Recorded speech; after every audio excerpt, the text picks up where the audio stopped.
Hello বন্ধুরা, নমস্কার। আজকে আবার একটা দারুণ স্বাদের রেসিপি নিয়ে চলে এসেছি। আশা করছি আজকের রেসিপিটা তোমাদের খুবই ভালো লাগবে। ভালো লাগলে অবশ্যই লাইক কমেন্ট শেয়ার করবে।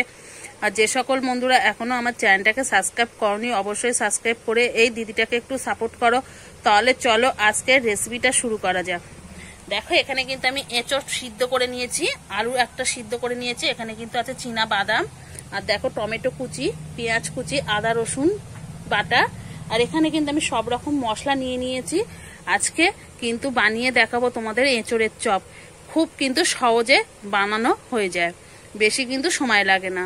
তাহলে চলো আজকে দারুণ স্বাদের রেসিপিটা কিন্তু দেখতে হলে প্রথম থেকে শেষ অবধি এই ভিডিওটা দেখতে হবে।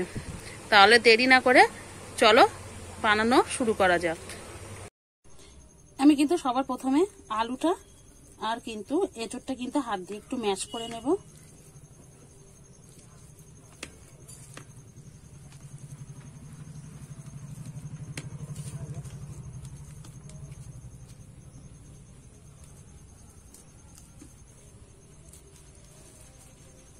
এখানে কিন্তু আমি আলুর খোলাটা ফেলে দিইনি। বাজারে কিন্তু দোকানে আলু চপ করলে কিন্তু খোলাটা ফেলে না, তার জন্য কিন্তু আমিও কিন্তু খোলাটা ফেলিনি। এবার আলুটা তো ম্যাশ করা হয়ে গেছে, এবার এঁচড়টা কিন্তু একটু ভালো করে ম্যাশ করে নেব।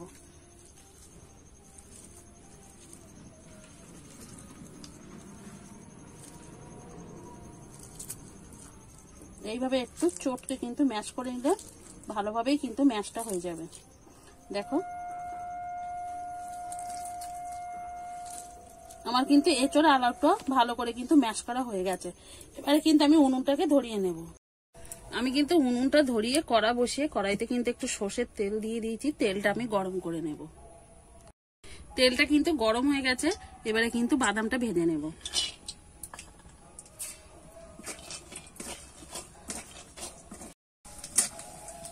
বাদামটা কিন্তু আমার ভাজা হয়ে গেছে, এবারে তুলে নেব।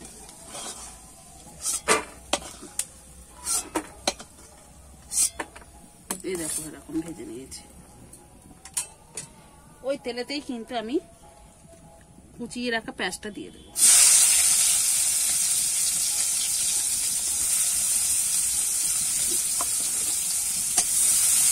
পেঁয়াজটা আমি একটু ভাজা ভাজা করে নেব।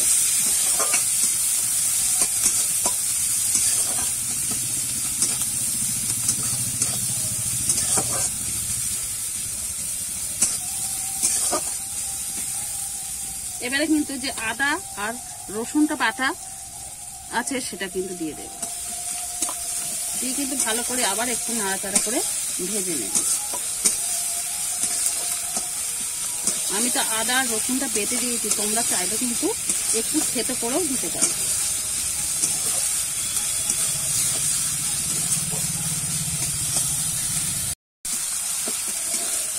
আমি কিন্তু পেঁয়াজ আদা রসুনটা ভালোভাবে ভেজে নিয়েছি, এরকম কিন্তু ভেজে নিতে হবে। এবারে কিন্তু টমেটো কুচিটা দিয়ে দেব, দিয়ে আবার একটু নাড়িয়ে চাড়িয়ে নেব।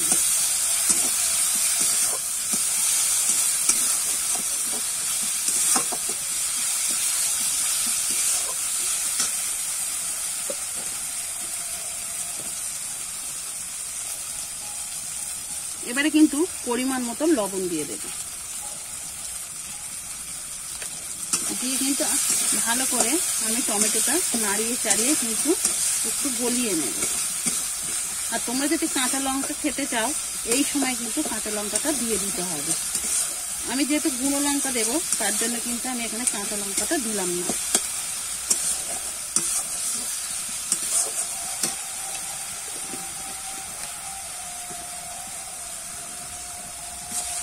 টমেটোটা কিন্তু ভালোভাবে গলে গেছে।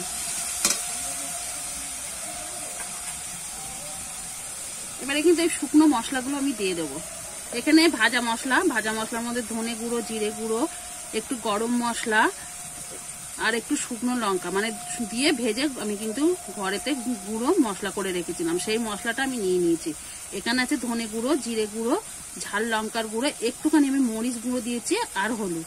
মশলাটা কিন্তু আমি শুকনো মশলাটা দিয়ে দেবো। এবার কিন্তু ভালো করে নাড়িয়ে চাড়িয়ে নেব।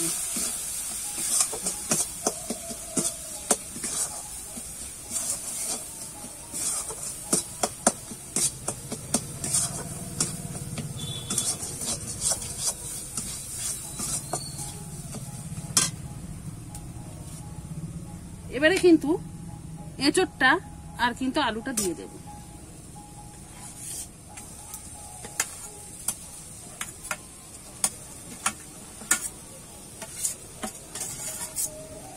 এবার ভালো করে নেড়ে চেড়ে কিন্তু আমি কষিয়ে নেব।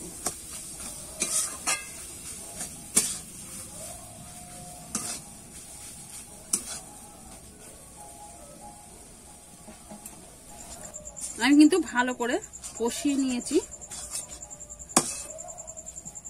এখানে কিন্তু আমি অল্প একটু দেখো সামান্য একটু চিনি দিয়ে দেব। আর আগে থেকে যে বাদামটা কিন্তু আমি দেখো ভেজে রেখেছিলাম সেটা কিন্তু একটুখানি আমি আধ ভাঙা করে নিয়েছি, চীনা বাদামটা দিয়ে দেব।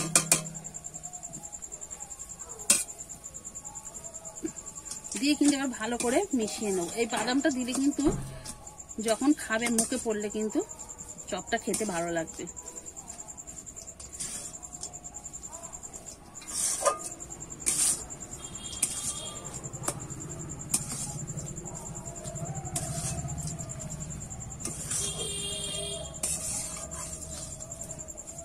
আমার কিন্তু মোচার পুরটা আমার কিন্তু চপের পুরটা কিন্তু একদম রেডি হয়ে গেছে। এবারে নামিয়ে নেব। দেখো এরকমই কিন্তু পুরটা তৈরি করে নিতে হবে।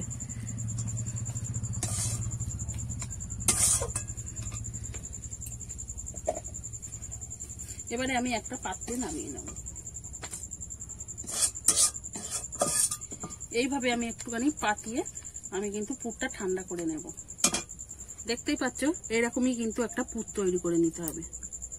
ওইদিকে যতক্ষণ পুরটা না ঠান্ডা হতে থাকবে ততক্ষণে কিন্তু আমি একটা ব্যাটার তৈরি করে নেব। তার জন্য কিন্তু আমি এক বাটি দেখো বেসন নিয়ে নিয়েছি, বেসনটা আমি দিয়ে দেব। পরিমাণ মতো লবণটা দিয়ে দেব।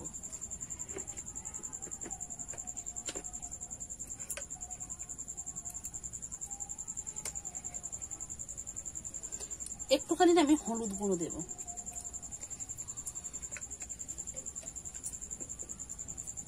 এবারে আমি সামান্য একটু জল দিয়ে দেবো। একসঙ্গে কিন্তু বেশি জল দেব না, অল্প জল দিয়ে আগে কিন্তু ভালো করে মিশিয়ে নেব, তাহলে কিন্তু ডালা ডালা ভাবটা থাকবে না।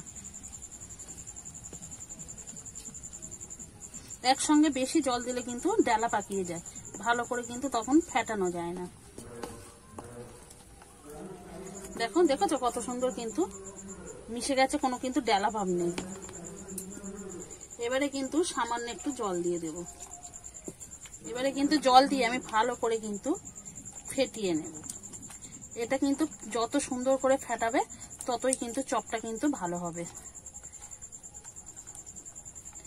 এইভাবে আমি কিছুক্ষণ ধরে কিন্তু ফেটিয়ে নেব।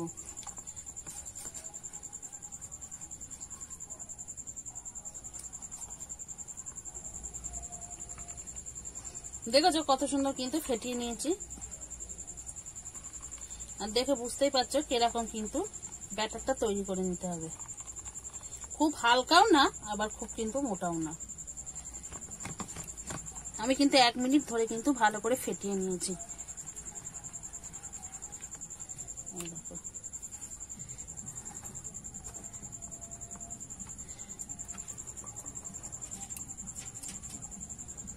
ফেটানো হয়ে গেছে। আমি কিন্তু একটুখানি খাবার সোডা দিচ্ছি, দেখো 1 চিমটি মতো দিয়ে কিন্তু আবার একটু ফেটিয়ে নেব ভালো করে।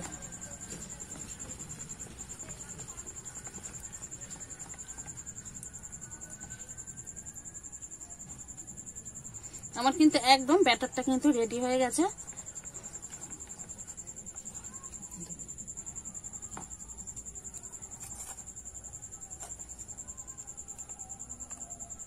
দেখেছো এরকম কিন্তু একটা খুব হালকাও না আবার কিন্তু খুব মোটাও না, এরকমই কিন্তু একটা ব্যাটার তৈরি করে নিতে হবে।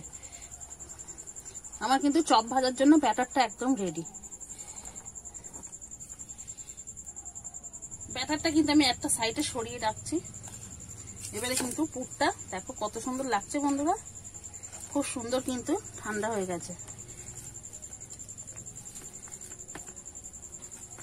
এইভাবে কিন্তু আমি একটু সবকিছু এক জায়গায় করে মিশিয়ে নেব।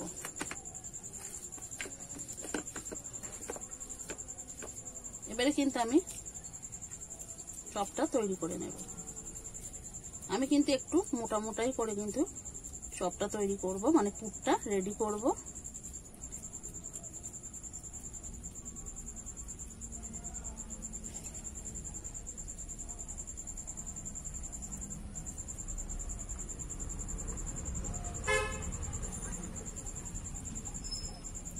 দেখো আমার কিন্তু একটা চপ তৈরি হয়ে গেছে।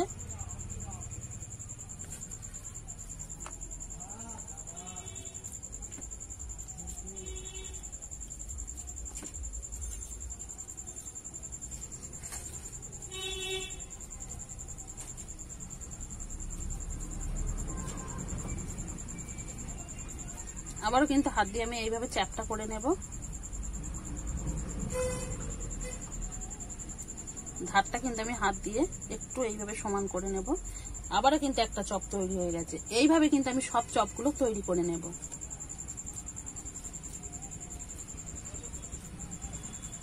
দেখো আমার কিন্তু সবগুলো চপ তৈরি করা হয়ে গেছে, আর এইদিকে কিন্তু ব্যাটারটাও রেডি আছে। এবারে কিন্তু চলো চপটা ভেজে নেব। আমি কিন্তু উনুনটা ধরিয়ে দেখো আবারও কিন্তু তেলটা আবার গরম করতে বসিয়ে দিয়েছি। তেলটা ভালো করে আমি একটু গরম করে নেব। তেলটা আমার কিন্তু গরম হয়ে গেছে, আর আমি কিন্তু কড়াই থেকে একটু গরম তেল বাটির মধ্যে দিয়ে দেব। তাহলে কিন্তু চপটা কিন্তু অনেকক্ষণ ধরে মুচমুচে থাকবে। এইভাবে কিন্তু একটুখানি আমি তেলটা মিশিয়ে নিলাম, আর কিন্তু তেলটা ঠিকঠাক গরম হয়েছে কিনা সেটা কিন্তু দেখে নেব। ঠিকঠাক কিন্তু আমার তেলটা কিন্তু গরম হয়ে গেছে চপ ছাড়ার জন্য। এবার কিন্তু এখান থেকে একটা করে চপ নেব, আর ব্যাটারে কিন্তু চুবাবো, আর কিন্তু তেলেতে দিয়ে দেবো।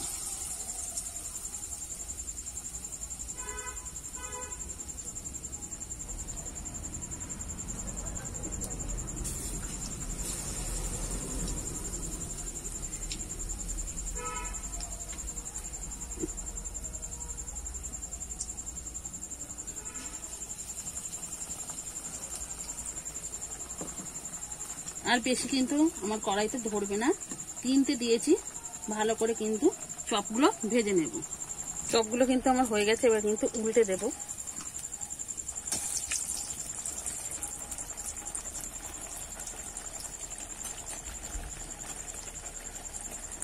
এবার কিন্তু ভালো করে ভেজে নেব। চপগুলো দেখো আমি ভালো করে কিন্তু ভেজে নিয়েছি উল্টে পাল্টে।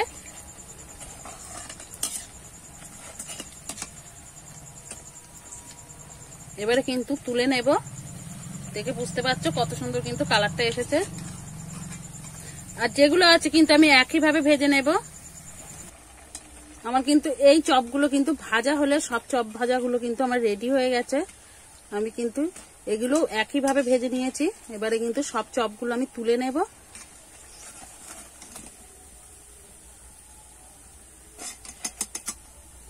দেখো এখানে কিন্তু আমার সব চপ ভাজাগুলো কিন্তু দেখো দেখতে কতটা সুন্দর লাগছে। আমার কিন্তু সব চপ কিন্তু ভাজা হয়ে গেছে। দেখো আমি সব কিন্তু চপগুলো তুলে নিয়েছি। এবারে পরিবেশন করে তোমাদের দেখাচ্ছি। দেখুন বন্ধুরা, আমি কিন্তু একটা প্লেটে নিয়ে নিয়েছি পরিবেশন করার জন্য, একদম রেডি। তোমরা সন্ধ্যাবেলা কিন্তু চায়ের সঙ্গে খেতে পারো, আবার কিন্তু এই চপটা মুড়ির সঙ্গেও খেতে ভালো লাগবে, আবার কিন্তু সসের সঙ্গেও খেতে খুবই ভালো লাগবে। আমি কিন্তু এখানে সস দিয়ে পরিবেশন করেছি, আর কতটা মুচমুচে হয়েছে দেখো। দেখেছো, বাজার থেকে কিন্তু কিনে খেলেও কিন্তু এতটা পুর কিন্তু এর মধ্যে থাকবে না, অল্প একটু পুর দেয় কিন্তু। আর বাড়িতে বানালে দেখো পুরে কিন্তু একদম ঠাসা, আর দেখতে ভেতরটা কত সুন্দর লাগছে দেখো, খুব সুন্দর কিন্তু সিদ্ধ হয়েছে। আর দেখো একবার হলেও কিন্তু বাড়িতে এইভাবে বানিয়ে খেয়ে দেখতে পারো, খেতে কিন্তু খুবই অসাধারণ লাগে। দেখতেই পাচ্ছ কতটা কিন্তু সুন্দর হয়েছে। একবার হলো বাড়িতে এইভাবে বানিয়ে ফেলো এঁচোড়ের চপ। দোকান থেকে কিনতে গেলে কিন্তু অনেক পয়সা লাগবে, একটা একটা চপ কিন্তু 10 টাকাতেও দেবে না। একবার হলো বাড়িতে এইভাবে এঁচোড়ের চপটা বানিয়ে খেয়ে দেখো, খেতে কিন্তু খুবই অসাধারণ লাগে। আর রেসিপিটা বুঝতেও আশা করছি তোমাদের অসুবিধা হয়নি। আর আজকের রেসিপিটা আশা করছি খুবই ভালো লেগেছে। ভালো লাগলে অবশ্যই একটা লাইক করে দিও। আর বন্ধুদের সঙ্গে বেশি বেশি করে একটু শেয়ার করে দিও, সবাই যেন ভিডিওটা দেখতে পায়। তাহলে আজকের মতো রেসিপিটা এখানে শেষ করছি, আবার নতুন কোনো রেসিপির সঙ্গে দেখা হবে। ততক্ষণে ভালো থেকো, সুস্থ থেকো, সাবধানে থেকো, আর অবশ্যই বাড়িতে একবার বানিয়ে খেয়ে দেখো।